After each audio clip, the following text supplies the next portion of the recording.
Kampala n'emirirano. Omanyi network wadde tukanze mukayala naye mbadde nsaba bayite ku simu zaffe bite ku WhatsApp obuuze ku shasha by'oyagala omubuuzaako ndi ne Don Chris wano ndi ne Divorce twe tulina byetwogerako ensonga ya music nti oluyimba luno I don't know mwoba okola concert wandikoze luyimba ki njagala kola olupya nze mukazi. nze mukazi nze mukazi kipenzi. nze mukazi kipenzi. No katusoke tulize mu nze mukazi then tuwulirize ne munze like ne kipenzi koze bisere bisinga obuyinga music yono abawuliza bajja tubuulira tulabe gwe olonzo otya kale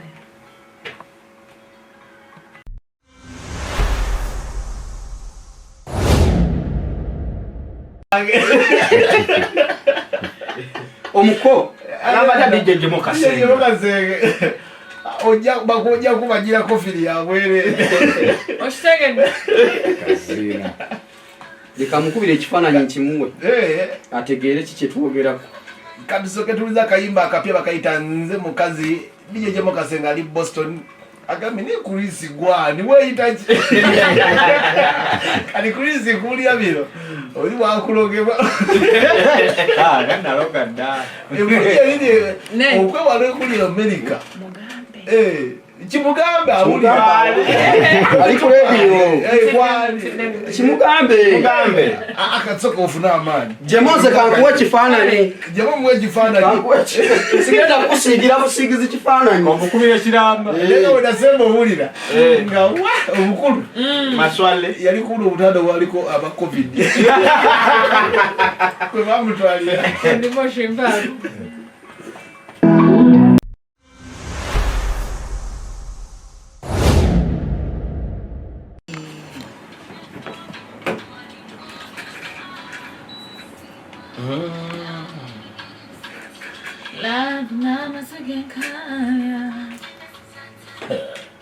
Ola boyimba boyimbi.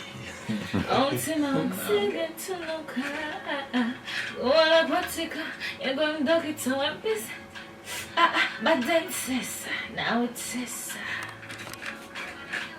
kulage kuwazade tatane mama bamaze banganga wakumi buti figa nina kawata kwata kulabe okumanya havuyo nina nebonyiza sigala saka DJ Jemo Kasenge bakusimu yange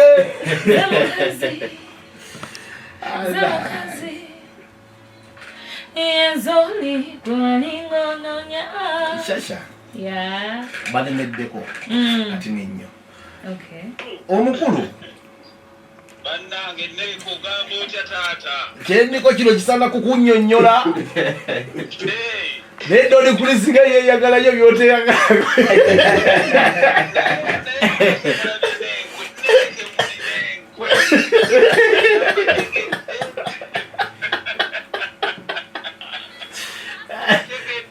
Dikitata abeera kumpereza ka message. Dikitata abeera ka message. Uchi Dikitata maka.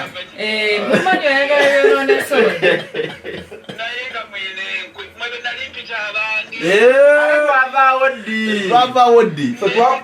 Mugambe tetuvangawo. Sibirimu.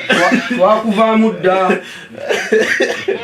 Divorce wange katika fenja basi Nedda sebo. Nedda. Ono musiraamu tasula. Tuina tatai. Nindako. Jemo. Ono musiraamu tasula. Waliwo omusajja bamuyita Chris Dole. Don Chris top. Topu. Avuga Range Rover. Ata ine mwa. Nda yakolera bweti. Bwe bakazuka wera likiriri. Kubanga Range Rover yo gyolina. Aina mu Range Rover ye. Ata Eyange direct. sebo eyange di antibiography. Andozo yulidde antibiography. Tuina 2023. Dictator ngampanira omusajja ono w'Emasaka kati ali awo akuba ebiraka. Ngampanira omusajja w'Emasaka ne mugamba. Nandi ow'Emasaka yaddukirako ewa Don Chris. Obuzibu erabira nnyo. Okay. werabira nnyo buli alina ekizibu nno kati nga mwali yali abaddeko omugagga wammwe we Masaka addukira Don Chris yaddukiddeko ewa Don Chris n'amugjamu namugamba waayi oli otandikira awo nze nagamba dictator ne mugaa nti oyo wemasako omulaba njejjemu ojja kuba nkyatudde wano empala ndikugalimirako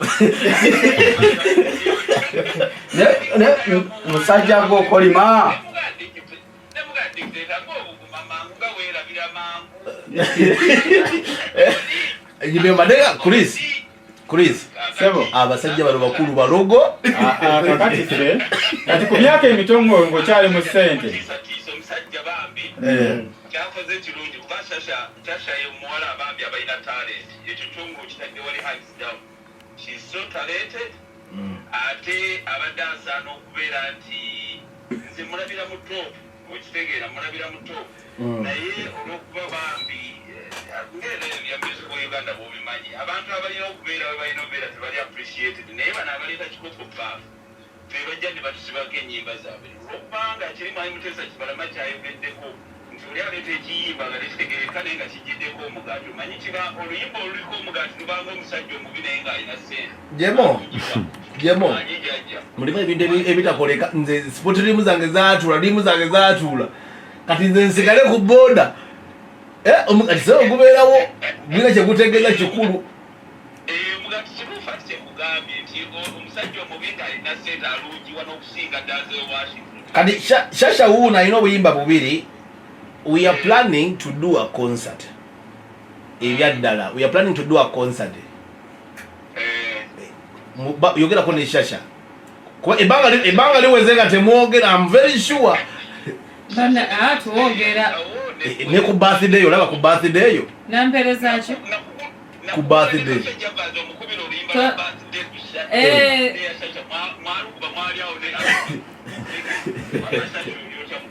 jendi jemuhawe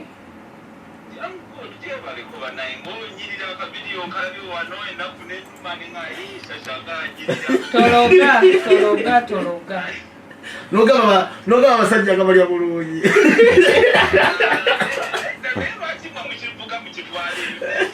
ono sekoko abasajja nga bakuba ennyimba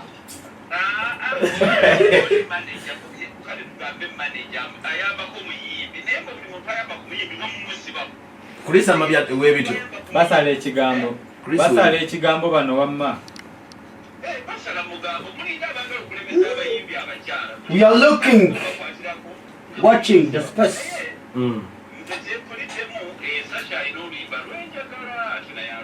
luyimba ki naye luli awo ngenda dukusindikira no ku YouTube ngenda dukusindikira ku YouTube erikyalindutekola mu mix ya Jamaica Lucha n'oluyimba lwo kati oyina engeri gyoyogeddeko ne Shasha musicale oyina ekigambo kyosobola okugamba Chris n'omugamba atuyambeko eri Shasha nze kyembadde njagala nga Chris bw'alina tours and travel anyamba nfunire Shasha visa ya America okitegeera ajje nze ngenda mu connecting ajja performing mu Yuna omanyi abayimbi ne bw'oba ng'oli muyimbi mulungi nnyo naye bw'otabeera international kiina engeri wekikuteeka omuntu nga bw'akulaba kati Shasha nga bw'omulaba bwanyirira naye ogenda okuli ati ayimba ekyebantu simanye baba beera ekyebantu si bantu abe babantu baffe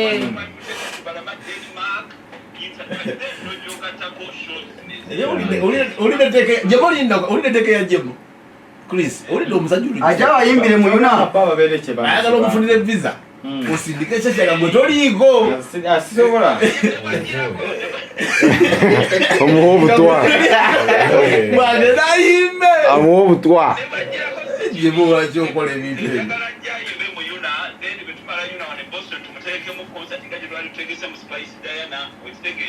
kakati wano olaba omwana yagenda okuba wano oyo omuwala bamuyitaani ono omuwala omuddugavu ate yerusa gwe mwaleeta yani bamuyitaani Lydia Jasmine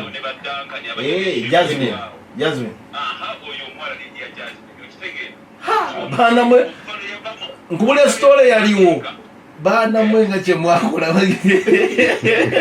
abaana nedda tujja basirika Shasha waffe kyemwakola mukimanyi Kimwakola mukimanyi. Ludo washasha kamuyiwe. Basubuye. Ludo washasha kamuyiwe. Bakola east west. Gwabana kye bakola gomwana wa bene. Twakebera tutya. Jemo. Nawulira musabe. Afunire visa achoka musabe ticket city afunire visa tushashabwe. Chris, obusebo zanyobo. Buzanyo. Obo buzanyo bwe. Obo buzanyo bwe.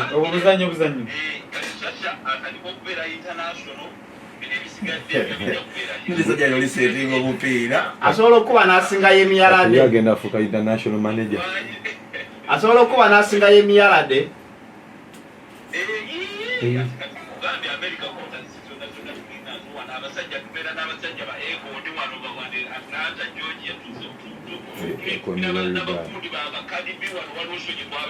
Jemo.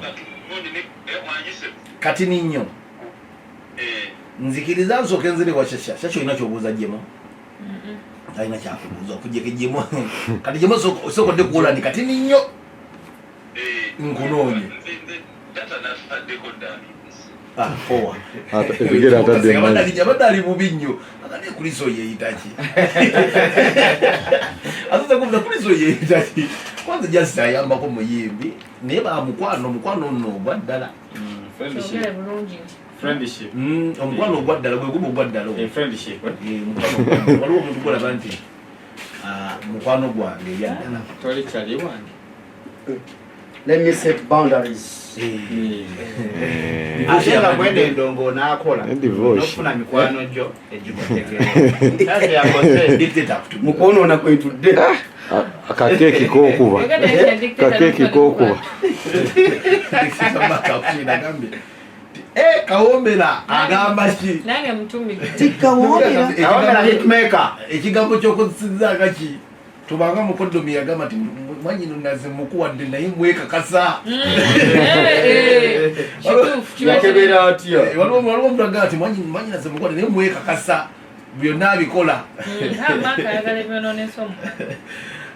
Kyakibadde kyatugamba kati njagala kukuta kuba engeri gye tubadde ku njozo tubuuza kubuuza nti odono inakyo olina ebirowoozo byondekedde ebyokubamu ttooki oluyimba olupya konsati nentunulayo nange gyotunudde nentunjagala otunzayo Don Chris nti ebirooto byaffe obirabye gye tutunudde tuwe expecting eki Ife tuli okutambula n'omukulu Shasha Brighton n'okumya abakwetako kwaki niwe ba concert nga bwagiteekateeka oludde mwena mukimanyi bulungi nti buli concert enene mu kibuga eriwo nga teriko Skype ze batekolaki eba tijja kubeerawo so kitegeeza tubabanga Shasha tuli naye tubeera naye kalamba wa munju ndipo kiwa mwoni mmotoka nani ono Rama naye gwajiwa yajiwani ani kakati basiru bazibu benajimu wana yajiwa mulala nsikinako buzibu wajibu ani najiwa mulala najiwa mulala agundi ajinkwatire kaawo yakutali mu gwanga engeja atali mu gwanga obuki balina enkolagana eyabwe ennungi ekiva mu kwesigangana mba nesika devotion nga nibe devotion jabisanga nga sisisedamu ate moloka mune yali ya girlfriend namanyira ninga katika njo bulinzi munanga girlfriend bwakunyiza bya mirundi ebiri bwonyiza ntwawukana mu mirembe twali buzibu bwenkeera ku macha negulire emmotoka yange kuba emmotoka ginagulira girlfriend eri ya beiko bwenkeera ku macha negulire emmotoka nengisangamu enkya omusajja omulala biba biralamu bwengisangamu kubanga nze natomera emmotoka eyo kuba kyebanga nga nzija ngitomera butomezi njaba bafiiremu abalimu gigamba ge mazimu kati yadde emmotoka nagiwa Kanyama ne Kanyama naye nteekayo girlfriend ate Katemba nga ali awo muti yajiwa girlfriend ani ayiteka mu nagulye omanya ko wale message y'ibintu tukola nagulye emmotoka nga tena manyago namugulire emmotoka ngena manyagi nina ajikwata najiwa Kanyama ne Kanyama nateeka mu girlfriend amutwala ko awo mbaita ekiro nveyo ku jam session ngisangamu abantu bameka babiri ngate girlfriend otaliko nga girlfriend otaliko mukubire simu mubuuzo balina gwazise emmotoka nga tagikwata Yali driver. Yika kata tewe na malo kwata kanyama. Nze yange tajikwata, kanyama yakuba tena ajikwata. Na ina kumusiba. Ebintu Oyaye abaana obuyaye bususse. Lwaki ennaku zino abawala balina enkole Nze ndi mwana ali very. Bayaye nnyo ate baganya abasajja abakadde kugamba abeerawo nga alina omuvubuka omutono omusajja omukadde. Chacha Kati ku mwanani yali omukazi. Nali omutono yali muddo nga alina omusajja omukadde myaka 5 mu 5. Kati kamuze. Wa mutongo ina sente. Kati omukadde yali amuyamba. Akati bwe busiro obatambuza obwo. Chacha Kinera okubaawo. Chacha 6 pack One pack. Buli abale DJ buli muleta emboozi entamya omukazi yenna ku nsi. Buli muleta ebintu ebyo buli muleta ebintu ebyo entamya omukazi yenna ku nsi. Mpulira obusungu ku mutima gwange. Ne gwagambye nti omwagalo bimujjamu. Mbimujjamu ekisagala kukirumamu. Buli ndowooza ku ekyo mpulira obusungu ku muki. Aliwo akayimba ka Chacha Brand akagamba kipenzi kawulirize nnyo Soko kamuddiremu. It's just a music. naye aba communication kakaba kuyimbiremu Sijja kawula. Yekyaye. Naye kuno tamwetugire kumunyanya. Genda kumwagala bire ebyalumya ebikola ebibogezi bibakubyawa tugenda kweyisa abalanda memuli tubiira bwe mutalaluka kuba amayinza abamutwagalako nga batufere eyazuulago buli alina kwayagala wabanga ekipenziwo Chris akakana wane Bakuyimbira sa. Kati mumere no jeno kasamulete emboozi nabo. Chacha mbadde nkubuuza kateni 6 pack 1 pack toseka 6 pack. By the way, nze sifa 6 pack, sifa 1 pack. I just need someone who understands me. Someone who understands you. Yeah.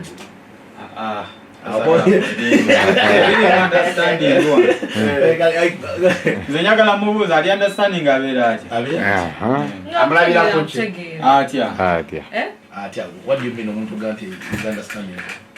Omuntu ng'akutegeera ng'osobola omumanya nti Sasha wabanyiza abeera bw'ati. Sasha wasanyuka abeera bw'ati. Sasha bwenkola kino eno kimujja. Kamwebuuliza ebibuuzo. Kiva ku ky'omusajja.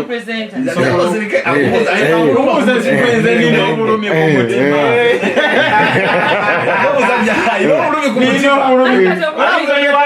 Pulira nga nekyawa ku mutima gwange. Ate kati obulumi ffe tugenda. Ati oli mukazi. Kati Sasha kati katulipresenti Ebikulu katukikirire. Ku mutima gwe. Omukulu katukikirire. Nsobola obba nga ndi mukazi yes. N'ebibuuzo nga tebigenda gyendi because we different. Owulira oli kyakola ate nze nsobola obutakikola nze kyenkola oli asobola obutakikola so we totally different. Do you know that abasajja ebizibu byaffe ekizibu kya Chris kiyinza okuba kiri namba emu ewuwe ng'ate ewange kiri ku namba 10 ate ewange kiri ku namba 10. Kyendi mukugamba nti kati gobadde okimanyi nze divorce akunyumiza napangisizaako omuwala oyo apartment ya $2 million nga nsasula emyezi gyali 3 natuka okugendayo asikali yangobera ku mulyango n'atokkirizibwa wano nga n'ebiri mu nju byange olwokusanga muzigo gwa mitwalo 3. Listen to me nenkusanga muzigo gwa mitwalo 3 nongamba omanyi tufune ennyumba ennene tubeere bameka 2 nenjifuna nga bekyukemu sinaba kubeera redi neeta muwala tubeere ffenna nenteekamu ebiro nga nedda kati nga njabya n'emikwano gyange muwala nja muyita ennyumba ya $1.2 million emyezi emekemeka 3 n'otuka okgenda ne bagamba tokkirizibwa wano Toka hapa. So abawala bakutuuka ku mutima wano era yongera kitereeza nti buli gwagamba nti ayagala bamulimba. Bwe nkugamba nti nkwagala kasanzuka sitole mba nkulimba kisagala kimenya okumpewo wano ekyo to be open sekuwulira mazima ate bano bootera owebira aliwo omulago nalimpadde ekirabo bootera owebira aliwa ne terabiwa abachali kati nasala okubiwa abachali bano edinga nange yambe motoka oyo nyine zetongulira motoka nyine yamtwa motoka ono ya divorce linansa ne divorce ne misango yaino sokoleke kuli sokoleke oyagala motoka ki ayongera mugwe mokanganka ayige nti bakola bukozi tebasaba ayige bakola bukozi divorce ne kizibu kyo kiri ati yange yangambi nine emisango gyogeribwa emisango ki kumpe osisobola mbadde njagala manye nina musango ki wangambe mmotoka oyine enkola divorce yagabaga bulula owe yali mu mpango waliwo omuntu najebe kwafika wazi ajia bwati wachange akwesa kuno nagisago kuno omukonde kansiga maso ne soya mu anyize kunyerize nze nange ni muntu nenga in brief nze nebeziba sente nga ninamu ngolagana bachali naye kubagenda out gye tugenda yonna ngenda nabakinakoowa ebisegeje city oba ogendeko mu kyalo kideeri abavubuka olaba doni bamubonyabonya bati nga ninamu nga ninazizaawaati kati gwe kapere lugadi nze kapere lugadi muganda wa kiba kinasoboka shasha abola mwagala ki abasajja mwagala ki swiririri babu bya divorce bya swiririri oba divorce baka lunabe fena tuli different kale shasha someone get more exciting nze techi like something that moves hands and techi moving shtegera we're totally different, very very different. Kiki yinza kusigula inze singa omuntu oba onjagala nga tonimba ng'ofaayo ng'ontegeera. Good sex and money chicho chugumira ekibuzo kirungi nnyo good sex and money mwina mu recording wa dilemma